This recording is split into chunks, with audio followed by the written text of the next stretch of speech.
Libération des espaces publics au Bénin, le préfet du littoral passe à la vitesse supérieure. Les quartiers Ouiho et Fidjrosé ont accueilli Modeste Oboula, accompagné des forces de sécurité aujourd'hui.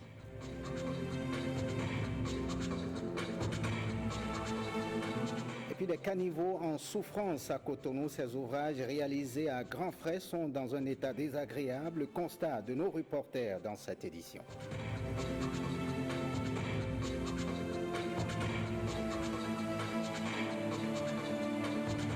Des agents de la douane écopent des sanctions disciplinaires pour manquement à leurs obligations à suivre dans ce journal les mobiles de leur condamnation.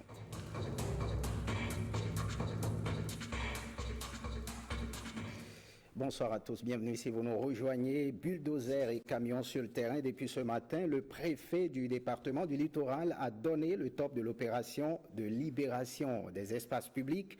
Modeste Oboula, accompagné des forces de l'ordre, était au quartier Ouiho à Cotonou. Jules Akoikou, Jérôme Moubo. L'opération de libération des espaces publics est lancée à partir du quartier Ouiho. La première phase consiste à raser les occupations anarchiques sur les terre-pleins centraux et les trottoirs de toutes les artères de Cotonou. Beaucoup de choses ont été déjà réalisées avant notre arrivée. Nous sommes là juste pour accompagner ceux qui ont la bonne volonté de s'exécuter pour que le manque de moyens de leur part ne soit pas un frein à l'opération. Pour les constructions en dur qui n'ont pas pu être déblayées avant, nous allons essayer de le faire et de ramasser au fur et à mesure les gravats, comme vous le constatez, pour que la ville quand même retrouve toute sa beauté. Certains riverains ne semblent pas toujours trouver le bien fondé de l'opération.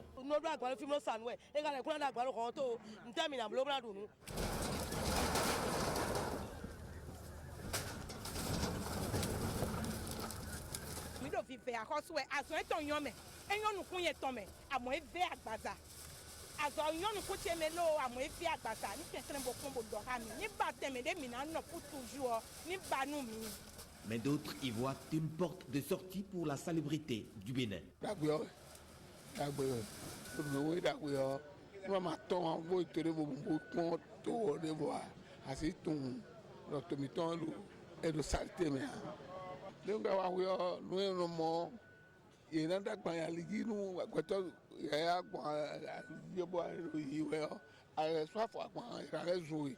Après la phase opérationnelle, la mairie de Cotonou doit prendre ses responsabilités. L'opération va se poursuivre dans les dessertes secondaires.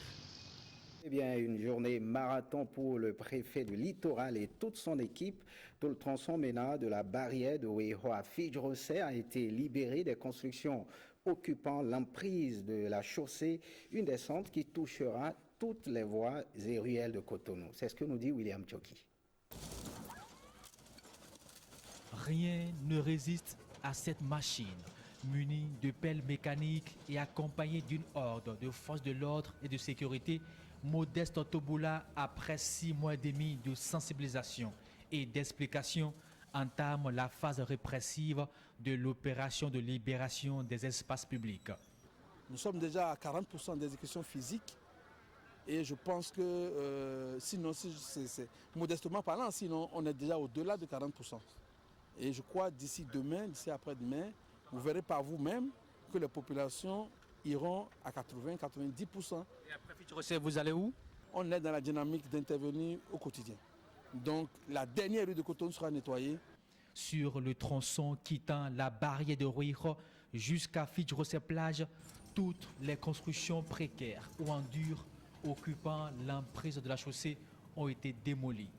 Même les plaques d'indication et les panneaux publicitaires obstruant la visibilité sont à terre.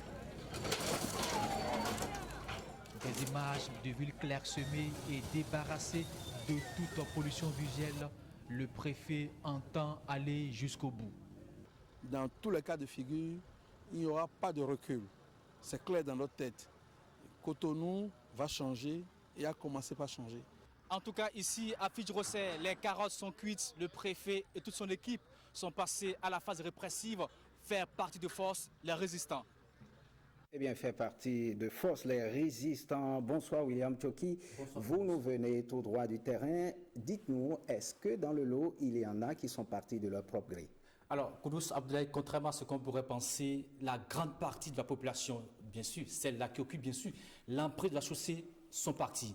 On pourrait dire que les populations ont compris l'importance de cette opération lancée par le gouvernement. Alors, l'autre chose qu'il faut comprendre, cette descente du préfet, ce n'est pas pour forcer, mais surtout pour aider ces populations qui n'ont pas les moyens de casser leur construction en dur. Alors William, que disent ces autorités de la réinstallation des occupants de l'espace public? Alors, à ce niveau, il paraît que la mairie de Cotonou a installé un comité qui travaille déjà et qui a déjà trouvé 850 places pour réinstaller, bien sûr, ces populations qui occupaient entre-temps l'emprise de la chaussée. L'autre chose à comprendre, il paraît qu'au niveau des marchés secondaires de la ville de Cotonou, ces marchés sont occupés seulement à 50%, comme quoi il y a de la place pour occuper, ou du moins de la place pour ces gens qui occupaient l'emprise de la chaussée. Merci à vous, William Tchoki. On ne change pas de registre tout droit dans le département du Zou. Pendant que Cotonou est en pleine libération, le Zou n'a pas échappé à cette opération. Et c'est ce que nous dit Gilles Dansou et François Zissou qui ont suivi les autorités dans leur périple. Regardez. Dégager les abords immédiats de nos voies afin de rendre nos villes plus attrayantes, c'est l'objectif de cette opération. Les populations ont commencé par se mettre à la tâche. À Abomey, le préfet a fait une descente sur le terrain. Le constat est là et les mesures fermes. Nous avons mis en exécution le déguerpissement de toutes les artères principales de la ville d'Abomey ce matin. Parce que depuis 3 mois, nous avons averti tous les occupants illégaux des domaines publics qu'à partir du 2, nous allons procéder au déguerpissement systématique de tous les occupants de ces domaines publics-là. Nous avons mis en exécution effectivement ce plan de déguerpissement aujourd'hui. Ceux qui s'entêtent un peu là, on les a dégagés. Et je crois que ça ne va pas s'arrêter là. Nous allons continuer, on sera le relais du préfet et nous allons continuer, puisque c'est une décision gouvernementale. Même opération à Boïcon. Je vais commencer par remercier ceux qui volontairement ont choisi de déguerpir après l'ultimatum, parce qu'on a quand même senti qu'il y a des gens qui ont tout fait pour arranger leur boutique. Je voudrais leur dire un sincère merci. Ceux qui ne l'ont pas fait, je voudrais leur recommander de le faire.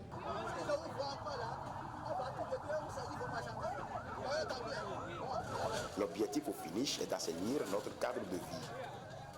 Autre anomalie constatée à Cotonou, donc beaucoup d'efforts sont faits pour réaliser des infrastructures qui sont malheureusement en souffrance. Les caniveaux constituent l'une de ces infrastructures dont l'État laisse à désirer. Une équipe de la rédaction est allée au marché d'Antokpa pour constater, regarder les images ramenées par Edmond Humbo, Calvado Arwanou et Jean-Claude James. L'incivisme a pris ses quartiers à Dantokpa et les caniveaux payent le grand prix. Les caniveaux au Bénin sont très sales. Disons que actuellement c'est mieux. Sinon, quand il pleut, les bonnes dames déversent les ordures dans le caniveau. Les mises en cause s'inscrivent en faux contre ces allégations. Je ne connais pas ceux qui déversent les ordures dedans. Les ordures proviennent de Saint-Michel. On ne jette pas les ordures dans les caniveaux, qu'il y a trop de contrôle ici. Comme vous pouvez le constater, ce caniveau est devenu un dépotoir d'ordures. Conséquence, l'air que je respire en ce moment est pollué. Malheureusement, c'est le quotidien de ces usagers. Ailleurs, on délègue des gens qui surveillent même les caniveaux jour et nuit pour interdire aux bonnes dames qui versent des ordures un peu partout de ne plus le faire. Et puis, ça dégage même des odeurs, ça peut rendre malade. L'entretien de ces ouvrages réalisés à grands frais un peu partout à Cotonou pour drainer les eaux semble ne plus être d'actualité. Face à la réalité, quelques pistes de solutions sont explorées ici. Nous, on a décidé de couvrir le caniveau avec un grillage qui va empêcher les ordures. Il faut fermer le caniveau avec une dalle et y installer ceux qui vendent tout autour. Sinon, ça ne sera jamais propre.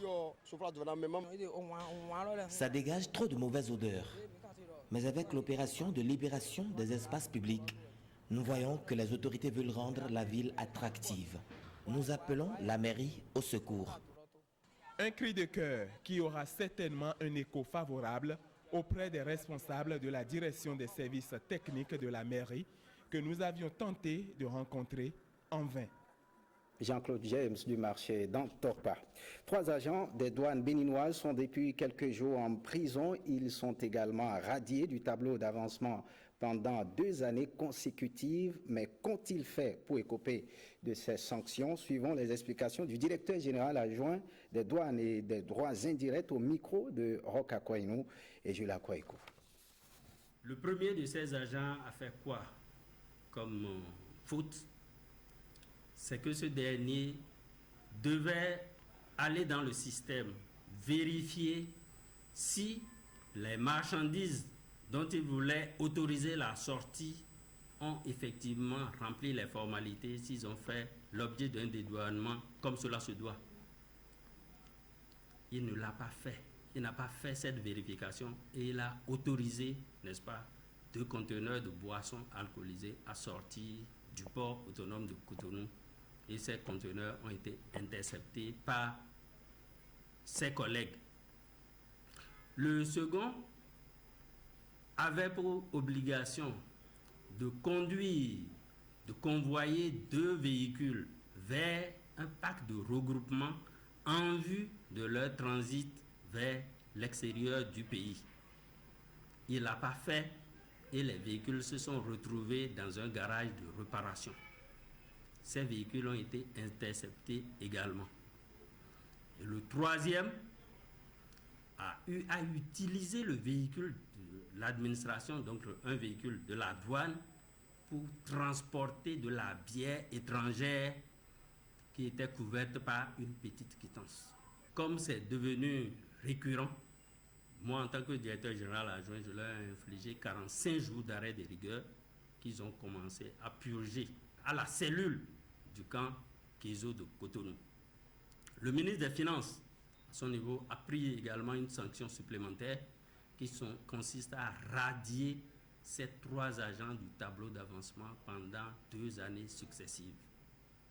Nous avons une nouvelle loi qui nous régit.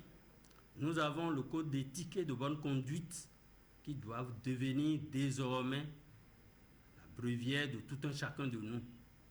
Celui qui ne respectera pas ces tests se verra, n'est-ce pas, en prise avec les sanctions. Toutes sanctions sont en cours. Il n'y aura plus d'impunité. Et je voudrais demander à tous les responsables, à quelque niveau qu'ils soient, pour que chacun prenne ses responsabilités et sanctionne. Si quelqu'un ne sanctionne pas et que c'est au niveau supérieur qu'on constate qu'il y a, n'est-ce pas, de l'irrégularité à un endroit, et l'agent responsable de l'irrégularité et son patron qui n'a pas réagi seront tous 2 sanctionnés. Apprenons à présent à économiser de l'énergie électrique dans les bâtiments administratifs et même au niveau des ménages. L'utilisation des climatiseurs représente près de 3/4 des factures d'électricité. Quelles sont les causes de cette augmentation au niveau des factures? Comment éviter les factures élevées? La réponse dans ce reportage de Nadège Sani et Julia Kwaikou. L'utilisation des climatiseurs représente environ 70% des factures d'électricité selon un rapport des spécialistes en énergie effectué en Afrique subsaharienne dans les bâtiments de nouvelle génération. Pour réduire donc les factures d'électricité, il faut maîtriser les bons gestes qui permettent une utilisation économe de l'énergie. Tout commence par l'achat du climatiseur. Un climatiseur efficace n'est pas lié à la marque. Il y a d'abord ce qu'on appelle la classe énergétique du climatiseur. Alors la classe, il y en a plusieurs. Il y a les classes A, B, C, D. Et parmi les A, il y a les A+, il y a les A++. Aujourd'hui, déjà un climatiseur A+, est déjà un climatiseur efficace. Après cela, il y a ce que nous appelons le coefficient de performance énergétique. Pour par exemple les splits, il faut être supérieur à 3. Quand c'est supérieur à 3, ça veut dire que c'est un climatiseur efficace. Il y a ce que nous appelons la puissance frigorifique. La puissance frigorifique, pour les splits, il faut par exemple être supérieur à 3,6 et être inférieur à 6. Une bonne installation du climatiseur peut également réduire sa consommation en énergie. Déjà, il faut éviter d'installer les condenseurs au soleil. Vous voyez partout à Cotonou, quand on envoie les condenseurs sous le toit des bâtiments exposés aux rayons solaires, c'est grave. Vous voyez, vous consommez plus d'énergie qu'il en faut. Également, la distance entre le condenseur et les vapeurs qu'il y a à l'intérieur du bâtiment ne doit pas être supérieure à 7 mètres. Certains gestes sont également à observer. Et il y a ce que nous appelons la température de consigne. En Afrique subsaharienne, les normes recommandent d'être autour de 24 degrés. Vous allez que dans beaucoup de bâtiments tertiaires, on met des températures de 18 degrés, de 16 degrés. Non, ce n'est pas du tout bien. Si vous allumez votre climatiseur et que vous ouvrez les portes de vos bureaux ou vos fenêtres, c'est que vous consommez plus qu'il n'en faut. L'architecte a également un rôle à jouer dans la conception du bâtiment pour réduire les factures d'électricité. Pour ce faire, il faut déjà une bonne isolation. Parlons culture à présent. Le 2 janvier dernier, la tradition de spectacle gratuit a été respectée à Dogbo pour la deuxième fois. Les populations se sont égayées en suivant sur scène leur artiste préféré. C'est ce que nous disent Henri Fachina et Varis Zomao.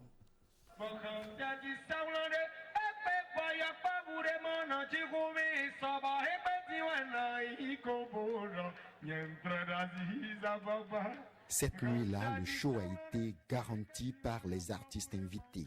Comme leur père, Seoulan Aziza, le super et Dawedoto, ont fait le job en tenant en haleine le charmant public venu célébrer la culture béninoise.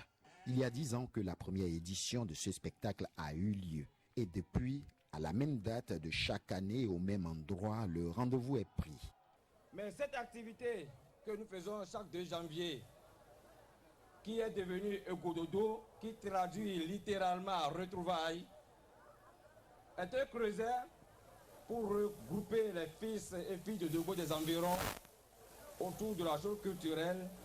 Une manière pour nous de dire merci à cette population de Dogbo qui a vu naître Pro Dogbo et qui a ensuite vu naître EZI avec laquelle elle a collaboré. C'est l'ONG Pro Dogbo qui est à l'origine de cette initiative festive et récréative qui est très bien acceptée par les populations.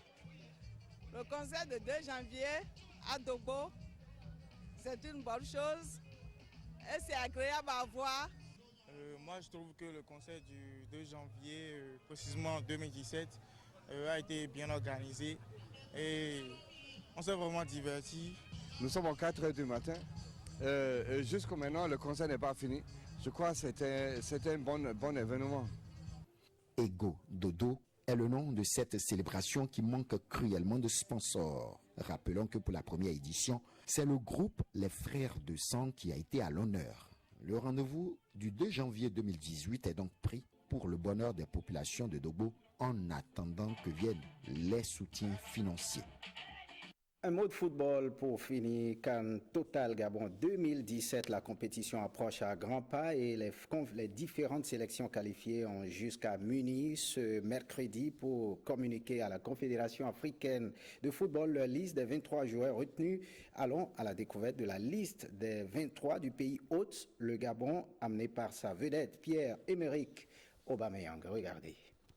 Le Gabon, hôte de la CAN du 14 janvier au 5 février prochain, est la première équipe à dévoiler la liste officielle des joueurs retenus. Pierre-Emerick Aubameyang, le capitaine de l'équipe et sociétaire du Borussia Dortmund, dirigera l'équipe pour le match d'ouverture du tournoi contre la Guinée-Bissau le 14 janvier à Libreville. Didier Ndong de Sunderland, le milieu de terrain de la Juventus de Turin, Mario Lemina, Bruno Ekolemanga de Cardiff et l'attaquant du championnat chinois, Malik Evuna, constituent des atouts pour les Panthères. L'entraîneur du Gabon, José Antonio Camacho, a retenu 3 joueurs issus du championnat local. Le Gabon sera dans le groupe A en compagnie de la Guinée-Bissau, du Cameroun 4 fois vainqueur et du Burkina Faso, finaliste en 2013. Fin de ce journal, merci de l'avoir suivi. Le programme prévoit à partir de 21 h le point du Conseil des ministres et le documentaire Ensemble, nous le pouvons et 2 feuilletons, les choix de l'amour. Et oui, Vartuyo, prenez le rendez-vous du journal du soir à partir de 23 h avec Héloïse Winator. Restez en compagnie de l'ORTB. Vous pouvez donc retrouver cette édition sur le site de l'ORTB, www.ortb.bj. Merci de votre fidélité. À très bientôt.